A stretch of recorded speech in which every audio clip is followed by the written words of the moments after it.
Punjabi radio USA ਦੀ team ਮੌਜੂਦ ਹੈ ਇਸ ਵੇਲੇ ਯੁਵਾ ਸਿਟੀ ਨਗਰ ਕੀਰਤਨ ਮੌਕੇ ਸੱਜੇ ਜਿਹੜੇ ਸਮਾਗਮ ਨੇ ਉੱਥੇ ਔਰ ਇੱਥੇ ਰੰਗ ਬਰੰਗੀਆਂ ਦੁਕਾਨਾਂ ਚੋਂ ਰਾਈਟ ਨੂੰ ਮੈਂ ਮੌਜੂਦ ਹਾਂ ਸ਼ਾਪ ਨੰਬਰ 333 334 ਯਾਨੀ 333334 ਔਰ ਇੱਥੇ ਤੁਸੀਂ ਅਗਰ ਆਓਗੇ ਤੇ ਇੱਥੋਂ ਤੁਹਾਨੂੰ ਬੁੱਕਸ ਨੇ ਜਿਹੜੀਆਂ ਉਹ ਮਿਲਣਗੀਆਂ ਬੜੀਆਂ ਸੋਹਣੀਆਂ ਸੋਹਣੀਆਂ ਪੇਂਟਿੰਗਸ ਨੇ ਜਿਹੜੀਆਂ ਉਹ ਮਿਲਣਗੀਆਂ ਇਹ ਪੇਂਟਿੰਗਸ ਔਰ ਇਹ ਬੁੱਕਸ ਕਿਸ ਸਬਜੈਕਟ ਤੇ ਨੇ ਇਸ ਬਾਰੇ ਗੱਲਬਾਤ ਕਰਨ ਲਈ ਅਸੀਂ ਅਰਸ਼ਦੀਪ ਹੋਣੇ ਨੇ ਜਿਹੜੇ ਕਿ ਔਨ ਕਰ ਰਹੇ ਨੇ ਇਸ ਸ਼ਾਪ ਨੂੰ ਉਹਨਾਂ ਨੂੰ ਆਪਣੇ ਰੂਬਰੂ ਲਿਆ।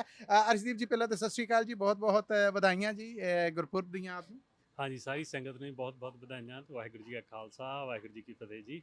ਸਾਡੇ ਜਿਹੜੇ ਦਰਸ਼ਕ ਸਰੋਤੇ ਇਸ ਵੇਲੇ ਤੁਹਾਨੂੰ ਦੇਖ ਰਹੇ ਨੇ ਸੁਣ ਰਹੇ ਨੇ ਉਹਨਾਂ ਨੂੰ ਦੱਸੋ ਕਿ ਅਗਰ ਉਹ ਸ਼ਾਪ ਨੰਬਰ 333 334 ਯਾਨੀ 333 334 ਤੇ ਆਉਂਦੇ ਨੇ ਤੇ ਕਿਹੜੀਆਂ ਕਿਹੜੀਆਂ ਆਈਟਮਸ ਉਹਨਾਂ ਦਾ ਸਵਾਗਤ ਕਰਨਗੀਆਂ। ਹਾਂਜੀ, ਦੇਖੋ ਜਿਵੇਂ ਆਪਾਂ ਨੂੰ 5 ਸਾਲ ਹੋ ਗਏ ਆ, ਆਪਾਂ ਇੱਥੇ ਸਿੱਖ ਆਰਟ ਐਗਜ਼ੀਬਿਸ਼ਨ ਲਾਉਂਦੇ ਆ, ਹੈ ਨਾ।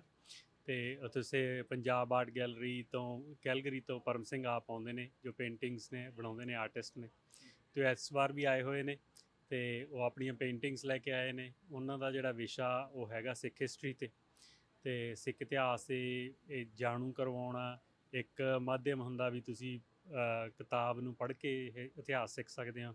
ਦੂਜਾ ਹੁੰਦਾ ਵੀ ਵਿਜ਼ੂਅਲ ਦੇ ਤਰੀਕੇ ਨਾਲ, ਹੈ ਨਾ।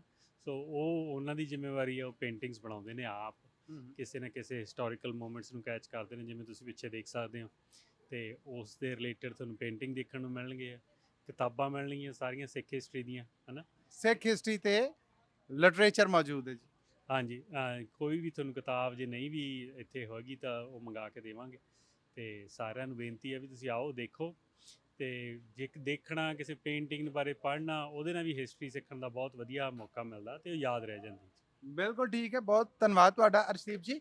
ਅਗਰ ਕੈਮਰੇ ਦੀ ਅੱਗ ਦਿਖਾ ਸਕੇ ਤੇ ਮੈਂ ਸਮਝਣਾ ਕਿ ਇੱਥੇ ਇੱਕ ਵਾਰ ਵਿਜ਼ਿਟ ਕਰਨ ਤੋਂ ਬਾਅਦ ਤੁਹਾਨੂੰ ਆਪਣੇ ਡਰਾਇੰਗ ਰੂਮ ਵਾਸਤੇ ਆਪਣੇ ਘਰ ਵਾਸਤੇ ਬਹੁਤ ਸੋਹਣੀਆਂ ਸੋਹਣੀਆਂ ਪੇਂਟਿੰਗਸ ਨੇ ਜਿਹੜੀਆਂ ਉਹ ਮਿਲ ਸਕਦੀਆਂ ਨੇ, ਜਿਹੜੀਆਂ ਕਿ ਘਰ ਦੇ ਸ਼ਿੰਗਾਰ ਦਾ ਸਬੱਬ ਬਣਨਗੀਆਂ। ਨਾ ਸਿਰਫ ਸਬੱਬ ਬਣਨਗੀਆਂ ਬਲਕਿ ਬੱਚੇ ਨੇ ਜਿਹੜੇ ਉਹ ਇਹਨਾਂ ਤਸਵੀਰਾਂ ਨੂੰ ਇਹਨਾਂ ਪੇਂਟਿੰਗਸ ਨੂੰ ਦੇਖ ਕੇ ਬਹੁਤ ਸਾਰੀ ਸਿੱਖਿਆ ਜਿਹੜੀ ਉਹ ਲੈ ਸਕਦੇ ਨੇ। ਔਰ ਕਿਤਾਬ ਤੇ ਕਹਿੰਦੇ ਨੇ ਕਿ ਉਹ ਜਾਣਕਾਰੀ ਹੈ ਕਿ ਜੋ ਤੁਸੀਂ ਕਈ ਵਾਰ ਬੋਲ ਕੇ ਕਿਸੇ ਦੇ ਦਿਮਾਗ 'ਚ ਔਰ ਦਿਲ 'ਚ ਨਹੀਂ ਪਾ ਸਕਦੇ। ਕਿਤਾਬ ਹੈ ਜਿਹੜੀ ਉਹ ਕਹਿੰਦੀ ਕਿ ਮੈਨੂੰ ਇੱਕ ਵਾਰ ਪੜ੍ਹ ਲਓ, ਮੈਂ ਬਹੁਤ ਸਾਰੀਆਂ ਹਕੀਕਤਾਂ ਨੇ ਜਿਹੜੀਆਂ ਉਹ ਨਤਾਰ ਕੇ ਰੱਖ ਦਿੰਦੀ ਹੈ। ਸੋ ਉਹ ਦੋਵੇਂ ਉਪਰਾਲੇ ਨੇ ਜਿਹੜੇ ਉਹ ਅੱਖਾਂ ਦੇਖਣ ਵਾਲੇ ਔਰ ਦਿਮਾਗ ਨਾਲ ਪੜ੍ਹਨ ਵਾਲੇ, ਦਿਲ ਨਾਲ ਪੜ੍ਹਨ ਵਾਲੇ ਨੇ ਜਿਹੜੇ ਉਹ ਤੁਹਾਨੂੰ ਸ਼ਾਪ ਨੰਬਰ 333 ਯਾਨੀ 333 ਔਰ ਸ਼ਾਪ ਨੰਬਰ 334 ਯਾਨੀ 334 ਯੂਬਾ ਸਿਟੀ ਸੱਜੇ ਇਹ ਸਮਾਗਮ ਦੇ ਉੱਤੇ ਬਿਲਕੁਲ ਮਿਲਣਗੀਆਂ। ਅਰਸ਼ਦੀਪ ਜੀ, ਕੋਈ ਮੈਸੇਜ ਜਿਹੜਾ ਅਖੀਰ ਤੇ ਦੇਣਾ ਚਾਹੋ?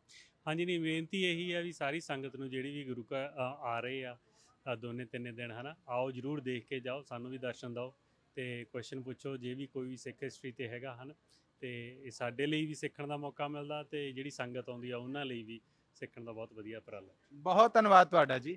ਵਾਹਿਗੁਰੂ ਜੀ ਕਾ ਖਾਲਸਾ, ਵਾਹਿਗੁਰੂ ਜੀ ਕੀ ਫਤਿਹ। ਫਤਿਹ ਜੀ। ਜੁੜੇ ਰਹਿਣਾ ਪੰਜਾਬੀ ਰੇਡੀਓ ਯੂਐਸਏ ਨਾ। ਅਸੀਂ ਅੱਗੇ ਕੁਛ ਜਿਹੜੀਆਂ ਦੁਕਾਨਾਂ ਨੇ ਉਹਨਾਂ 'ਚ ਕੁਛ ਸਿਲੈਕਟਿਵ ਨੇ ਜਿਹੜੇ ਉਹ ਮੰਜ਼ਰ ਤੁਹਾਡੇ ਤੱਕ ਪਹੁੰਚਦੇ ਕਰਨੇ।